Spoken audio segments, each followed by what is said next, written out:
Vai começar agora, né? Até semana que vem.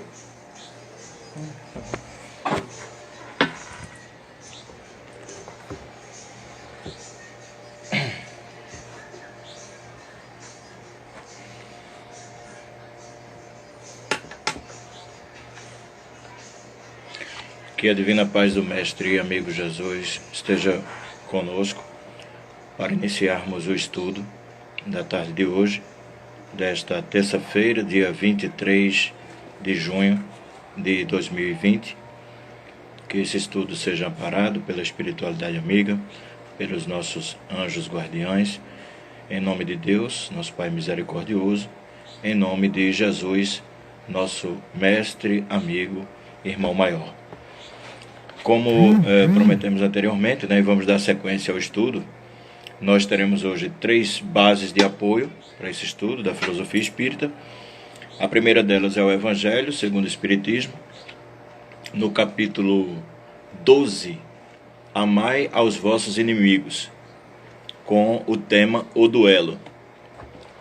Também teremos o Livro dos Espíritos, com mais 3 questões, 9, 10 e 11, e também um trecho que ficou faltando do último estudo, o trecho Nota ao Leitor, que consta do livro Evolução em 2 Mundos, pelo Espírito André Luiz, psicografado por Francisco Cândido Xavier e Valdo Vieira.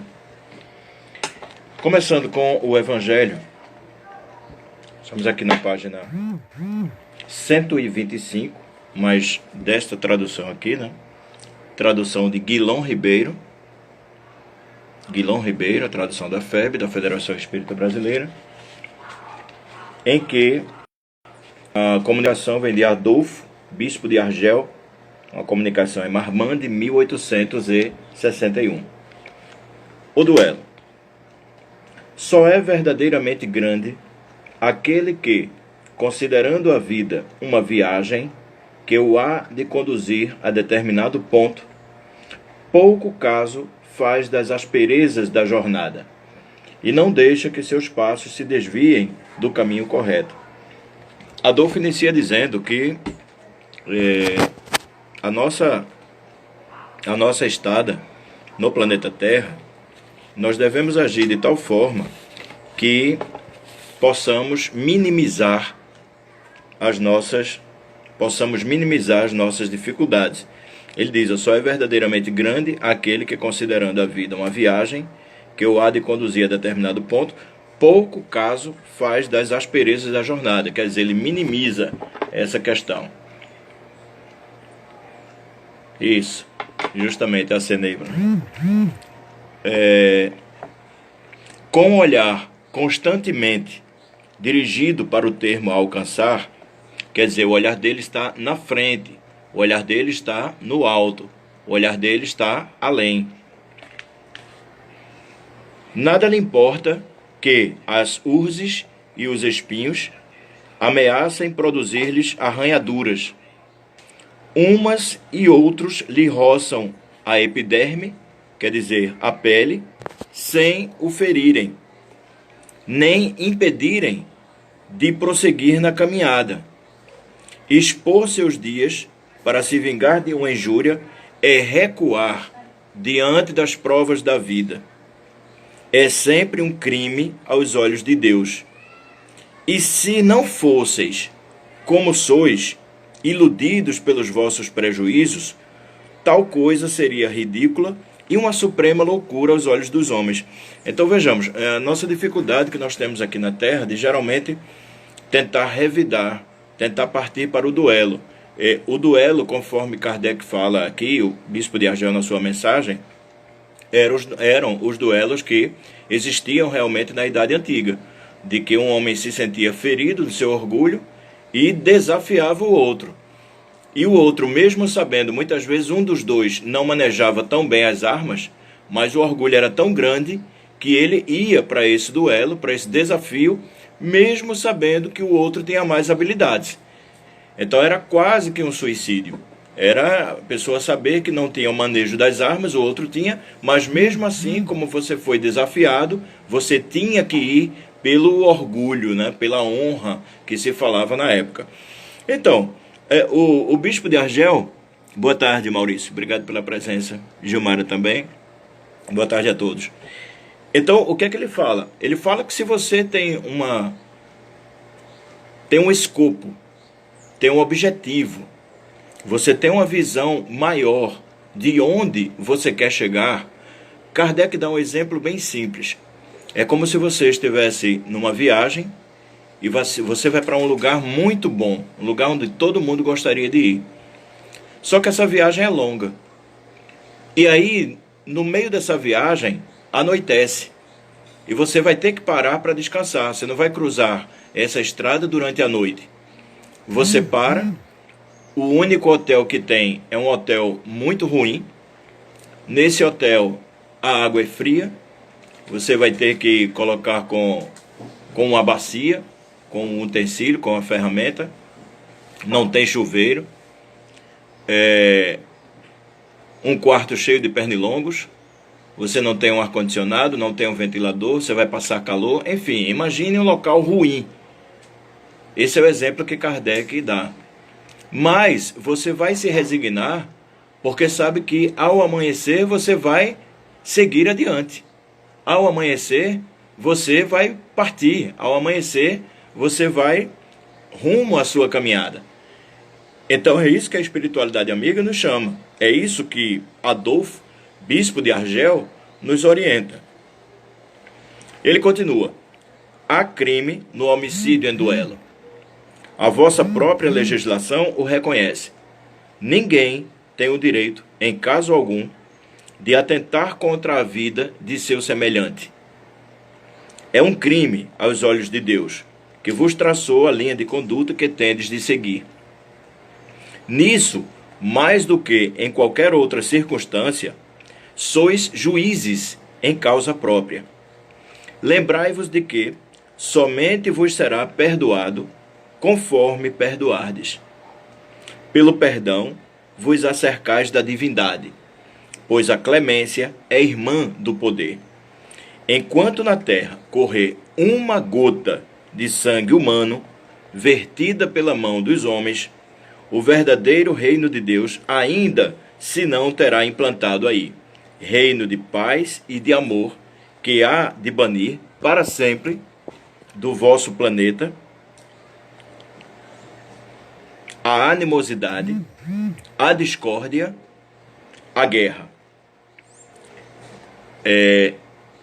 Esse reino de Deus, ele estará dentro de nós. Mas é como diz Adolfo de Argel: enquanto correr um filete de sangue provocado pelo outro, provocado por um duelo, por um desafio, por uma vingança, esse reino de Deus não estará instaurado dentre nós todos. Então, a palavra duelo somente existirá na vossa linguagem como longínqua e vaga recordação de um passado que se foi. Nenhum outro antagonismo existirá entre os homens, afora a nobre rivalidade do bem. Vejam só, essa mensagem foi escrita em 1861. 1861. 159 anos, né? 159 anos, por aí. O duelo, como ele era realizado nessa época, ele realmente deixou de existir. Né? O duelo, de dizer, olha, você feriu minha honra, então nós temos um encontro marcado amanhã, tal hora, esteja armado para nós decidirmos essa questão. Era assim que se realizava. Esse duelo, ele hoje existe muito pouco. Não existem duelos marcados assim. Existem duelos pela rivalidade, né? por malquerenças, por discussões, por brigas, mas não assim desse estilo. haverá uma época, quando houver essa época em que não haja duelo de forma alguma, violência de forma alguma, aí teremos chegado a um plano bem maior, a um patamar bem melhor de nossa humanidade, né, de nossa espiritualidade, de nossa caminhada evolutiva. Então é isso que nos fala o bispo de Agel, Adolfo. Continuando, nós vamos abraçar meu amigo Rafael. Abraço, Rafael. Obrigado pela presença, doutor Rafa. No capítulo 1 do Livro dos Espíritos, nós passamos as questões 1, 2, 3, 4, 5, 6, 7 e 8. E agora vamos para a questão número 9. A questão número 9 fala o seguinte: onde se vê na causa primária uma inteligência suprema, superior a todas as inteligências?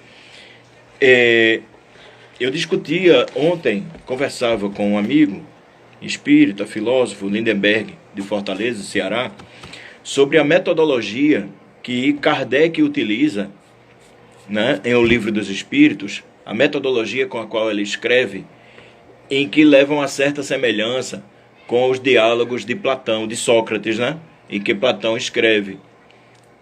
Tanto a metodologia, quer dizer, a dialética, ele utiliza as perguntas e vai extraindo, realizando aquilo que ele chamou de maiêutica, que é o extrair, que é o parto das ideias, trazer de dentro das pessoas.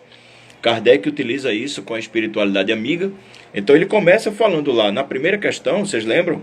Que é Deus. Deus é a inteligência suprema, causa primária de todas as coisas. E nas outras perguntas, ele sai desenvolvendo a partir da primeira pergunta. Ele segue uma sequência e ele vai colhendo mais respostas com as perguntas que ele vai de uma forma bem linear, né, trazendo a espiritualidade amiga. Então nessa aqui, quando ele diz onde se vê, ou quando ele pergunta onde se vê na causa primária uma inteligência suprema, superior a todas as inteligências, é uma pergunta bem perspicaz. E aí a espiritualidade responde: tendes um provérbio que diz: pela obra se conhece o Criador. Pois bem, vede a obra e procurai o autor. É o orgulho que produz a incredulidade.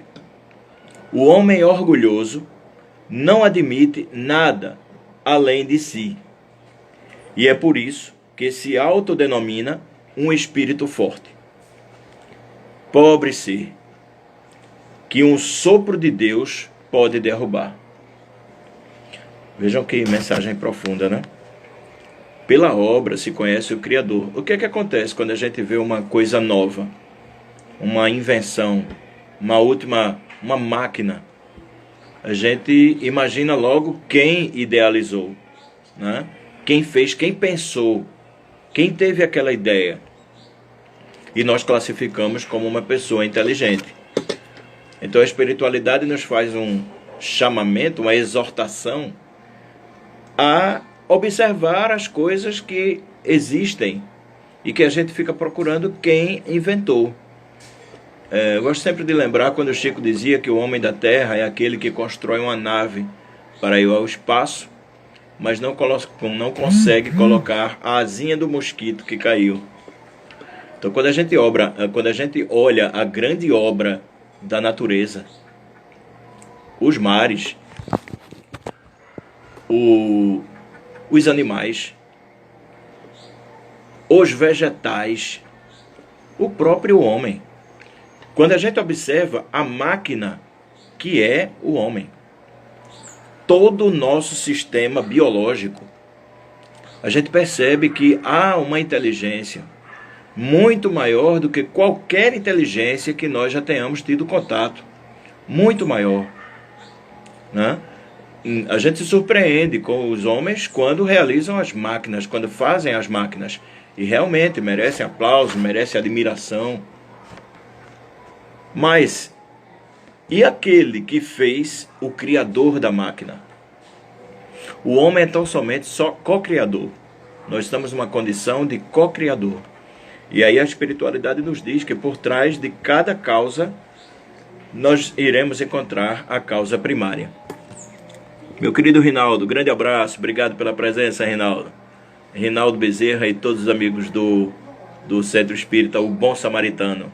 Grande abraço e obrigado aqui pela presença. Rinaldo realiza um trabalho extraordinário. Ainda ontem eu estava acompanhando, no domingo, estava acompanhando o Evangelho, né, realizado pelo Rinaldo na sua residência, em que acabou nos ajudando bastante, viu, amigo?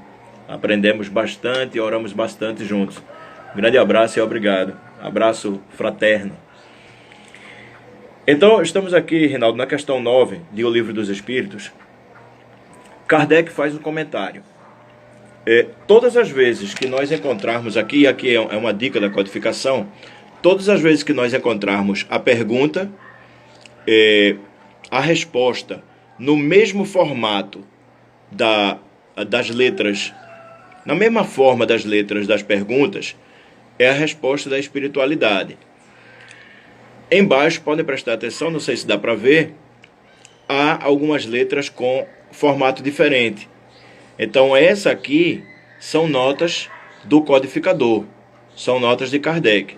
Então, temos a questão 9, a pergunta formulada por ele, a resposta pela espiritualidade e um comentário abaixo, que é o comentário de Kardec. Então, o que é que ele comenta?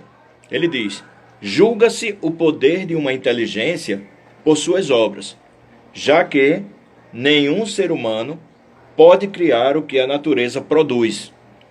A causa primeira é, portanto, uma inteligência superior à humanidade. Sejam quais forem os prodígios realizados pela inteligência humana, essa inteligência tem uma causa. E quanto maior for o que ela realizar, maior deve ser a causa primeira. É como uma corrente, como um elo. Você sai buscando uma causa, mas essa causa teve outra causa, e outra causa, e outra causa, e outra causa. É um problema filosófico. Os gregos antigos, chamados pré-socráticos, eles buscavam essa causa inicial, essa causa primeira. Só que todos eles, a grande parte deles, chegaram a questões como a água, por exemplo. Tales de Mileto chegou a escrever, né, nos seus escritos, nos poucos fragmentos que chegaram até hoje, que a água era a causa de tudo. Outros, como Empédocles, por exemplo, elegeu os 4 elementos naturais, até chegar a Anaxágoras, que fala sobre o apeiron. E o apeiron seria um ar mais sutil do que o nosso ar. Seria Deus? Aí mais adiante, Sócrates vai trazer a ideia do demiurgo. O demiurgo seria um grande arquiteto do universo, não está longe do Deus como conhecemos, que é o criador de tudo. Ele só não tem ainda a ideia do Deus judaico-cristão, né? Porque foi trazido em outro local, em outro contexto, e quando Jesus aparece já são mais de 400 anos após os escritos de Platão. O Rafael está dizendo aqui que não sabia dessa questão da codificação. Isso ajuda muito a gente, Rafael, porque a gente sai separando quais são as respostas da espiritualidade e a gente vai percebendo a perspicácia de Kardec, né, do codificador, que era um pedagogo, um homem que escrevia e falava mais de 5 línguas, um homem que propôs uma grande reforma na pedagogia francesa. Era discípulo de Pestalozzi, o suíço Pestalozzi. Então Kardec, antes da codificação da doutrina espírita, já tinha um cabedal intelectual muito grande. Muito grande. É tanto que, eu vou continuar aqui, tá? Mas para não perder a linha de raciocínio dessa questão, é tanto que por isso que ele vem a usar um pseudônimo. O nome dele é Hippolyte Léon Denisard Rivaio. Era o professor Hippolyte Léon Denisard Rivaio, com 18 obras escritas, né? Procurar na internet você vai achar o que é que ele escreveu na época, no francês, né? Era francês. E aí, quando da codificação, ele percebe o tamanho da obra, ele percebe o tamanho daquilo que tem em mãos, do material que tem em mãos, percebe o alcance, né, que vai além da materialidade, além das questões do dia a dia, do cotidiano, e ele resolve adotar o pseudônimo Allan Kardec. E esse nome, Allan Kardec, ele é colhido da espiritualidade. A espiritualidade lhe informa que ele havia sido um druida alguns séculos antes, né? E o nome dele teria sido Allan Kardec. Então ele traz de volta esse nome, Allan Kardec, e passa a utilizar quando da codificação da doutrina espírita.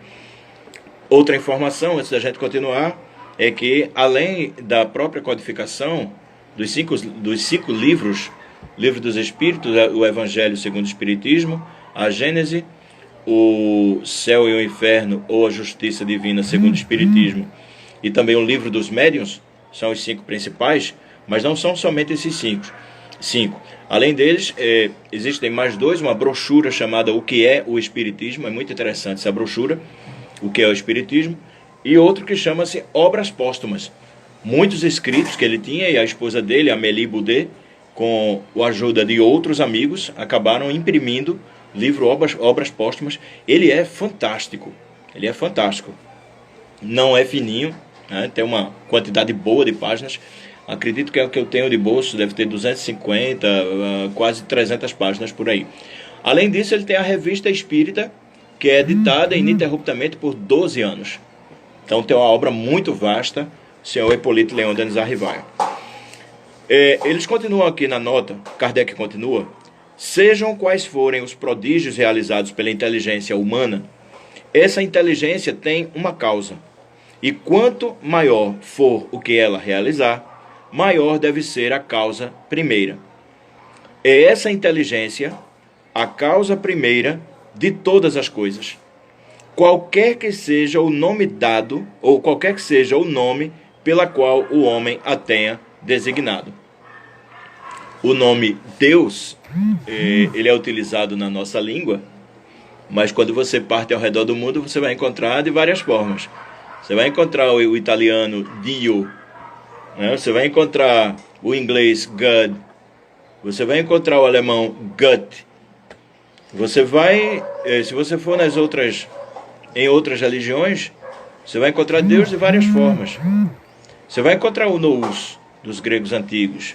Vai encontrar o Demiurgo, de Sócrates, né? E Platão. Você vai encontrar também Javé, na literatura judaica. Enfim, é isso que ele diz aqui. O nome pelo qual você o conheça importa menos. Importa que ele é a inteligência suprema, a causa primária de todas as coisas. E aí vem um subtítulo chamado Atributos da Divindade. Questão 10, Kardec pergunta: pode o homem compreender a natureza íntima de Deus? Percebam a perspicácia também da pergunta. Pode o homem compreender a natureza íntima de Deus? Quer dizer, você sentir, você perceber, compreender essa natureza íntima de Deus. Um abraço ao pessoal do Grupo Espírita Júlio César, obrigado aqui pela presença. Grande abraço, estamos aqui no estudo do Livro dos Espíritos, na questão 10. Kardec faz essa pergunta: pode o homem compreender a natureza íntima de Deus? Porque no passar do tempo o homem já tentou, né? Mesmo as próprias religiões, até pela questão do saber, do querer saber, que é Deus, né? De que forma ele age, como ele pensa. Quer dizer, tentar compreender a natureza íntima. O que é que existe dentro de Deus? Vejam a profundidade da pergunta do codificador. E a espiritualidade responde: não. Falta-lhe um sentido para isso. A questão sentido. Quando a gente observa os nossos sentidos, em relação ao mundo espiritual, eles são muito limitados. A nossa visão é limitada. A nossa audição é limitada. Aliás, não precisa nem sair tanto do plano material, que a nossa audição ela já é ofuscada pelos animais, pelos cães, pelos gatos, né? A audição deles, e isso a gente encontra tanto em Evolução em Dois Mundos, que eu vou ler um trechinho daqui a pouco, não é a área citada, mas tem algo a ver, como também em Mecanismos da Mediunidade, o quanto a nossa audição, visão, olfato, o quanto eles são limitados. Então a espiritualidade responde assim, falta-lhe um sentido para isso. Tem uma literatura, um filósofo que eu gosto muito, chamado Huberto Rodan. Huberto Rodan, ele não é espírita, mas ele é espiritualista e tem uma leitura fantástica do plano espiritual. E ele fala sobre o Sermão da Montanha. O Sermão da Montanha tem uma perspectiva espetacular. E ele finaliza com: bem-aventurados os puros de coração, eles verão a Deus. Frase simples, né? Mas quando a gente vai realizar essa abordagem, os puros de coração, o que é a pureza do coração? Num primeiro momento, a gente vai dizer que é o afastar da materialidade. É o conseguir se desapegar de tudo o que é material, de tudo o que é cotidiano. Inclusive dos sentimentos em relação às pessoas, causadas por aquilo que é material. As disputas, as intrigas, as lutas. Mas essa pureza, ela vai mais adiante. Mais adiante. A referência de tudo que nós temos, nesse instante, ela é material. Se nós pensarmos na justiça, o referencial que nós temos de justiça é muito estreito. Ele não chega ao que é a justiça de Deus. A justiça da terra, ela está muito distante. Você pode pegar a melhor justiça do mundo, a melhor justiça do melhor país da terra, e você não vai se aproximar da justiça divina. Se a gente for falar do que é beleza, a gente também não vai conseguir chegar ao que é beleza para Deus. O sumo bem, o supremo, bem supremo. Da mesma forma, o amor. Nós não conseguiremos.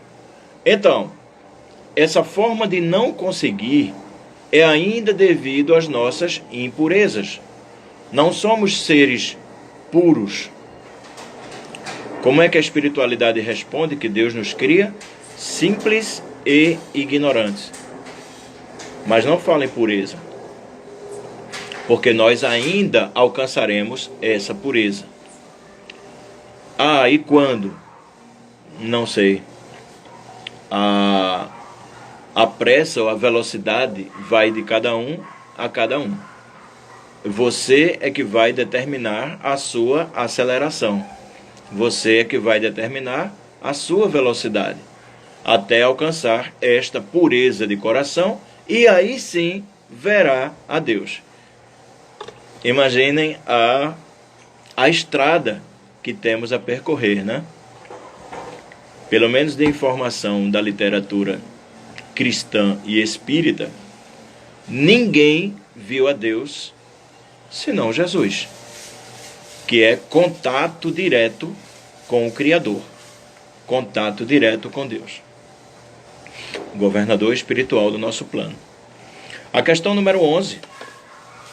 Vejam que Kardec, é por isso que falamos no início daquela questão da dialética, né, das perguntas e mais perguntas, porque ele vai extraindo mais. O que é que ele faz agora? Ele pergunta: será permitido ao homem algum dia compreender o mistério da divindade? Vejam, primeiro ele perguntou se é possível compreender a natureza íntima. Agora ele faz quase que a mesma pergunta, mas avança mais. Ele pergunta sobre o tempo. Será permitido ao homem algum dia compreender o mistério da divindade? E eles respondem: quando o espírito do homem não estiver mais obscurecido pela matéria e, por sua perfeição, se houver aproximado do mistério da divindade, ele então o verá e compreenderá. Deu para perceber, né? O caminho, ele vai ser trilhado pelo próprio homem. O tempo, a espiritualidade não determina. Ela diz: quando o espírito do homem não mais estiver obscurecido pela matéria. Então, enquanto eu estiver obscurecido pela matéria, eu não vou ter essa possibilidade de conhecer Deus nessa profundidade que Kardec pede. Não tenho, estou obscurecido pela matéria. Tudo aquilo que me deixa apegado à matéria faz com que eu me afaste de Deus. Kardec faz um comentário. A inferioridade das faculdades do homem não lhe permite compreender a natureza íntima de Deus. Ele reafirma, né? Que a espiritualidade já trouxe. Aí ele continua. Nos primórdios da humanidade, o homem o confunde frequentemente com a criatura, cujas imperfeições ele lhe atribui. Você percebe que durante muito tempo a gente teve a informação de que o homem era criado à imagem e semelhança de Deus, né? E durante muito tempo pensamos assim, levando ao pé da letra. E aí estava lendo hoje pela manhã um filósofo chamado Philon de Alexandria. Philon de Alexandria, ele traz a linguagem metafórica do Antigo Testamento. Ele realiza uma filosofia mosaica. E muitos dos primeiros padres da igreja, os primeiros pais, né, da igreja, eles estudam profundamente Philon de Alexandria para ter uma noção naquela leitura metafórica do que são as verdades que estão trazidas ou embutidas ali. Mas não da forma pensada. O homem é imagem e semelhança de Deus. Se eu leio assim, se eu entendo assim, eu estou trazendo Deus para todas as minhas imperfeições, né? O confunde frequentemente com a criatura, cujas imperfeições ele lhe atribui. Porém, à medida que o seu senso moral se desenvolve e que o seu pensamento penetra na essência das coisas, olha a importância das essências, o homem passa a ter uma ideia mais justa e de acordo com a sã consciência, embora sempre incompleta. Mesmo que eu consiga entrar, conhecer, penetrar a essência das coisas, vou passar a ter uma ideia mais justa, mas mesmo assim, essa ideia ainda será incompleta. Quando a gente, eu gosto muito de trazer a questão dos conceitos, né? Quando a gente percebe o conceito de mundo na codificação da doutrina espírita, a espiritualidade amiga, junto com Kardec, vai dividir em 5 categorias de mundo. 5. Todos criados por Deus. Todos. Mundos primitivos, mundos de provas e expiações, é aqui onde estamos, numa segunda categoria de mundos, em um total de 5. Mundos de regeneração, projeto de transição em que a Terra já se inicia para um plano de regeneração. Mundos ditosos e mundos celestes. Quanto tempo se leva da transição de um mundo, de uma categoria de mundo, para outra categoria de mundo? Então, se estamos aqui, nesse plano de provas e expiações, onde estamos no lugar certo, na hora certa, Deus não erra de endereço, né? Então, se nós estamos aqui, ainda não chegamos nem à metade do caminho, por que nós conheceríamos tudo, né? E aqueles que já passaram adiante? E a parábola que Jesus nos traz dos trabalhadores da última hora. Então já passaram à nossa frente aqueles que trabalharam a primeira hora, a segunda hora, a terceira hora, a quarta hora, a quinta hora. Enfim, muita gente já passou na nossa frente. E muita gente está nos aguardando. Muita gente que não tem a visão que nós temos errônea aqui do nosso plano, a visão de concorrência, muitas vezes desleal, a visão de competição, a visão de eu sou melhor se eu deixar o outro para trás.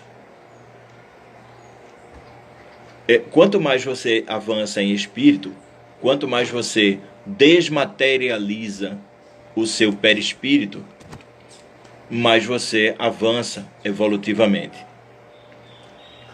Fechamos aqui essa questão e nós temos agora 15 minutos para a gente dar uma passada em Evolução em Dois Mundos. Para os amigos que entraram depois, eu vou só lembrar que iniciamos o estudo com o duelo, né, do capítulo Amai os Vossos Inimigos, o item 11. Na próxima semana vamos para o item 12. Estudamos essas questões do Livro dos Espíritos, 9, 10 e 11. E aí continuaremos na próxima semana. E vamos agora para a Evolução em Dois Mundos, onde estamos no início do estudo desse livro. Nós estudaremos esse livro completo. Aliás, quem por uma causa ou outra precisou sair, voltou, não pegou completo, depois nós postaremos lá no nosso canal, no YouTube e também aqui nos destaques, tá? Inclusive lá nos destaques nós temos, acho que 3 ou 4 estudos, desde o início. Então, paramos aqui na nota ao leitor de Evolução em Dois Mundos, num trecho onde André Luiz diz assim: ainda assim não voltamos para confabular com aqueles que se sintam acomodados ao desequilíbrio. Vejam para quem ele vem falar. Retornamos à convivência dos que contemplam o horizonte entre a inquietação e a fadiga, perguntando em pranto sobre o fim da viagem. Ele vem acolher, ele vem apacentar, como Jesus disse a Pedro: Pedro, apacenta minhas ovelhas. Ele não vem para quem está bem, para quem está tranquilo, para quem está acomodado com o desequilíbrio. Não. Ele vem para quem está buscando perguntas ou respostas, buscando respostas, realizando perguntas, questionamentos, mas buscando respostas. De espírito voltado para eles, os torturados do coração e da inteligência, aspiramos a escrever um livro simples sobre a evolução da alma nos dois planos, interligados no berço e no túmulo, nos quais se nos entretece a senda para Deus, o caminho para Deus. Notas em que o despretensioso médico desencarnado que somos, quem leu a história ou quem viu o filme sabe que André Luiz era médico na sua última reencarnação. Aí ele diz: tomando para alicerce de suas observações o material básico já conquistado pela própria ciência terrestre, material, por vezes, colhido em obras de respeitáveis estudiosos, pudesse algo dizer do corpo espiritual, em cujas células sutis a nossa própria vontade situa as causas de nosso destino sobre a Terra. Quantas ciências materialistas, que colocam todas as causas do nosso destino, todas as nossas perguntas e respostas nas nossas células, nesse amontoado de células e de substâncias químicas. É isso que diz André Luiz. Páginas em que conseguimos aliar o conceito rígido da ciência, quer dizer, ele traz o conceito rígido da ciência, compreensivelmente armada contra todas as afirmações que não possa esposar pela experimentação fria. E a mensagem consoladora do Evangelho de Jesus Cristo, de que o Espiritismo contemporâneo se faz o mais alto representante na atualidade do mundo. Olha onde André Luiz coloca o Espiritismo: mais alto representante na atualidade do mundo. Um pequeno conjunto de definições sintéticas sobre nossa própria alma imortal à face do universo. Ele não diz a face da Terra, ele diz a face do universo. A criação é universal. Na maioria das vezes o homem se perde por ambientar e estreitar o seu pensamento tão somente ao planeta Terra, tão somente a esse plano em que estamos. Todavia, continua André Luiz, para tal empreendimento, carecíamos de instrumentação mais ampla, além da ciência, Motivo pelo qual nós utilizamos de 2 médiuns diferentes. Aqui tem uma nota. Ele diz de por que ele utiliza. Ele diz, ó, a convite do espírito André Luiz, os médiuns Francisco Cândido Xavier e Valdo Vieira receberam os textos deste livro em noites de domingos e quartas-feiras, respectivamente nas cidades de Pedro Leopoldo e Uberaba. Vejam, nos domingos era Chico que recebia em Pedro Leopoldo e nas quartas Valdo Vieira em Uberaba. Chico ainda não havia realizado a sua mudança para Uberaba, estado de Minas Gerais. As páginas psicografadas por um e outro podem ser identificadas pela data característica de cada texto. Então tem lá as datas, você vai perceber quem escreveu um texto, quem escreveu o outro texto. Agora, o espírito, sempre o mesmo, André Luiz. Foi assim, meu amigo, que este livro nasceu por missiva de irmão aos irmãos que lutam e choram.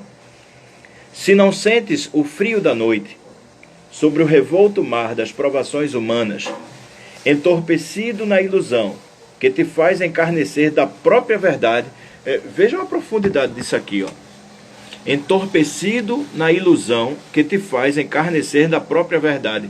Nós nos entorpecemos de uma ilusão tão grande, que é a materialidade, que nos faz esquecer o que é a própria verdade. Mais uma vez eu vou trazer aqui um dos precursores do cristianismo e da doutrina espírita, que é citado lá na introdução do Evangelho segundo o Espiritismo, item 3, se não me falha a memória, que é Sócrates e Platão, que é o mito da caverna.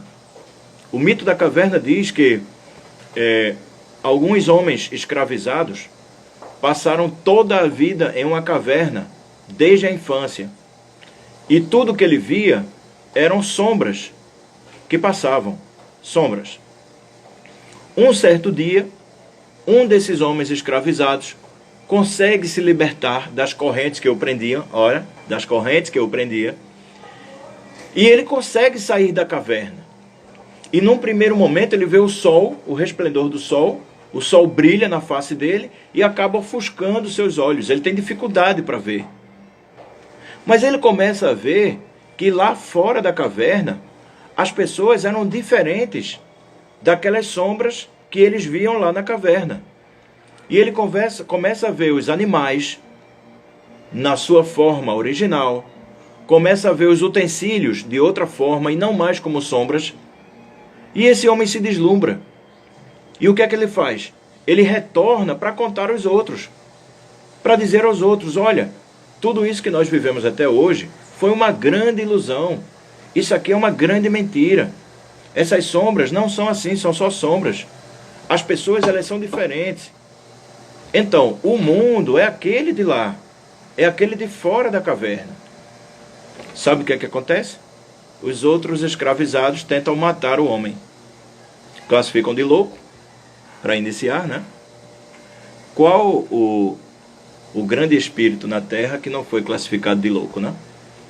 Jesus foi chamado de louco, Moisés foi chamado de louco, Francisco de Assis foi chamado de louco, Chico Xavier foi chamado de louco, Divaldo foi chamado de louco, então Gandhi foi chamado de louco. Os grandes espíritos da humanidade, aqueles que temos contato aqui no nosso plano, Buda foi chamado de louco, Forri, Confúcio. Então os grandes espíritos da humanidade foram em algum momento chamados de louco, porque eles estavam aqui nessa linha onde André Luiz fala. Se não sentes o frio da noite sobre o revolto mar das provações humanas, entorpecido na ilusão que te faz escarnecer da própria verdade, nossa lembrança em tuas mãos traz endereço errado. Percebam que ele diz assim, se você não sente isso, se você também está na ilusão que te faz esquecer a própria verdade, então esse livro não é para você. Você não vai entendê-lo, você não vai compreendê-lo, você não vai gostar desse livro, você vai ter raiva desse livro. Por isso que André Luiz diz que, nesse caso, traz em endereço errado. Meu querido João Canidé, obrigado, um grande abraço, Canidé. Mas, se guardas contigo o estigma do sofrimento, indagando pela solução dos velhos problemas do ser e da dor, se percebes a nuvem que prenuncia a tormenta e o vórtice traiçoeiro das ondas em que navegas, vem conosco. Estudemos a rota de nossa multimilenária romagem no tempo, para sentirmos o calor da flama de nosso próprio espírito a palpitar imorredouro na eternidade. E, acendendo o lume da esperança, olha o convite que ele faz, acendendo o lume da esperança, perceberemos juntos, em exaltação de alegria, que Deus, o Pai de infinita bondade, nos traçou a divina destinação para além das estrelas. É um chamamento muito profundo de André Luiz, e eu queria lembrar aqui duas passagens de Chico Xavier, quando ele, uma delas foi até registrado pela televisão, e se vocês pesquisarem pela internet, vocês vão ver essa passagem, que é quando ele está internado em um hospital, acredito que é em Belo Horizonte, e duas faíscas descem assim do espaço e entram no apartamento em que ele estava internado. E mais adiante, ele mesmo vem revelar de que aquelas faíscas eram dois espíritos. Um deles, Emmanuel, né, seu espírito guardião, e o outro, a sua mãe, Maria João de Deus. Vejamos, quando André Luiz fala aqui que o Pai de infinita bondade nos traçou a divina destinação para além das estrelas. A outra passagem de Chico é quando ele conversava certa vez com Emmanuel e ele observava uma estrela que geralmente brilhava em um lugar onde ele estava, e ele via aquela estrela distante. E aquela estrela chamava sua atenção. E aí vem Emmanuel e revela para ele que aquela estrela que ele via sempre brilhando era tão somente Lívia, a esposa de Emmanuel, no livro Há 2000 anos. Quem puder ler esse livro, é uma história fantástica. Lívia passa por momentos tormentosos. O senador Publius Lentulus, que é Emmanuel à época, um senador orgulhoso, rude, conhece Jesus naquela encarnação, mas ainda com o coração muito rude, muito embrutecido. E vejam a evolução, né? 2000 anos depois, quem é Emmanuel hoje, ou até pouco tempo atrás, quando a gente acompanhava Chico Xavier. Então, meus queridos irmãos e irmãs, nós terminamos aqui essa nota. Fico muito feliz porque eu poderia estudar esse livro sozinho, né? Assim como gosto muito de ler, de estudar outros livros, mas este livro eu fiz questão de deixar aqui para nós estudarmos juntos, porque ele diz muito do que somos.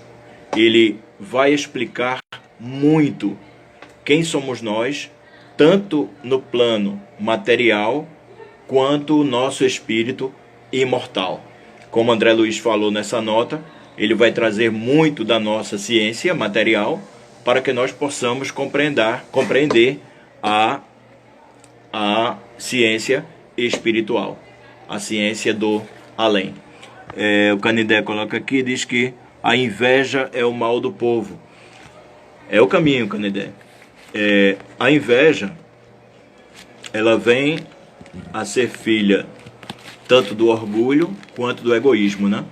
Em uma mensagem do livro do Evangelho segundo o Espiritismo, espiritualidade amiga vem dizer que nas raízes de todos os males a gente vai encontrar o egoísmo e o orgulho. Então a inveja ela está situada aí. A inveja é fruto daquilo que eu queria ser e o outro é e eu não sou. Isso pode acontecer? Pode. Você pode admirar o trabalho de alguém, a inteligência de alguém? Pode.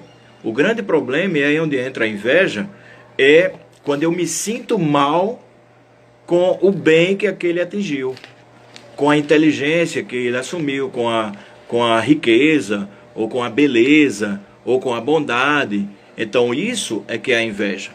Isso me vai fazer mal, né?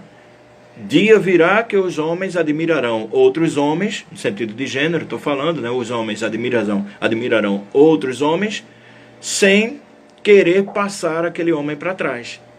Então vejamos que a questão do orgulho está aí. E o egoísmo também, porque a partir do momento que eu tenho a inveja, que eu trago a inveja, é que eu não admito que ele tenha algo a mais do que eu. Eu tenho essa dificuldade. Então, se eu tenho essa dificuldade, aí vem a questão da espiritualidade no Livro dos Espíritos, que nos chama para nos conhecer a nós mesmos. Está escrito lá no oráculo de Delfos, na Grécia. Conhece-te a ti mesmo. A partir do momento que eu detecto esse sentimento ruim em mim, eu não vou me castigar por isso. Não. Eu vou descobrir que eu vim à Terra para realizar essa missão por mim mesmo, de me curar dessa inveja, desse egoísmo, desse orgulho. Esse é o grande trabalho que viemos realizar aqui. A espiritualidade amiga nos fala, em O Livro dos Espíritos, que são necessários esforços. Um amigo nosso da Fraternidade Espírita, o Amor e Evolução, nosso querido Gileno, já desencarnado, dizia que ser espírita não é negócio para ninguém. E realmente não é negócio. Não é negócio financeiro, né? Não é negócio financeiro. E não é negócio material. E muito menos negócio para aguçar ou atiçar a vaidade, o orgulho. Não. É trabalho de reforma. É trabalho pessoal. É trabalho silencioso. É trabalho interno. É trabalho que o resultado ele não vai ser apresentado amanhã e talvez esse trabalho ele não tenha um resultado público. Não, nem é para se aguardar. Aí seria vaidade. Por exemplo, se eu tenho que trabalhar a minha humildade, a partir do momento que eu abrir a boca e disser, olha, eu sou uma pessoa muito humilde, e eu ficar repetindo isso, eu já estarei deixando de ser humilde. Porque o humilde, ele não se orgulha da sua humildade. Então, se eu me orgulhar da minha pretensa humildade, eu penso que sou humilde, mas não sou. Então, esse é um trabalho íntimo, silencioso, doloroso, leva tempo, mas no final, o vencedor é você. Os vencedores seremos cada um de nós. Eu quero agradecer a todos, né, pela presença. Repito que vou deixar postado, tanto lá nos destaques, como também no nosso canal do YouTube, com o sentimento de estudarmos esses 3 livros, né?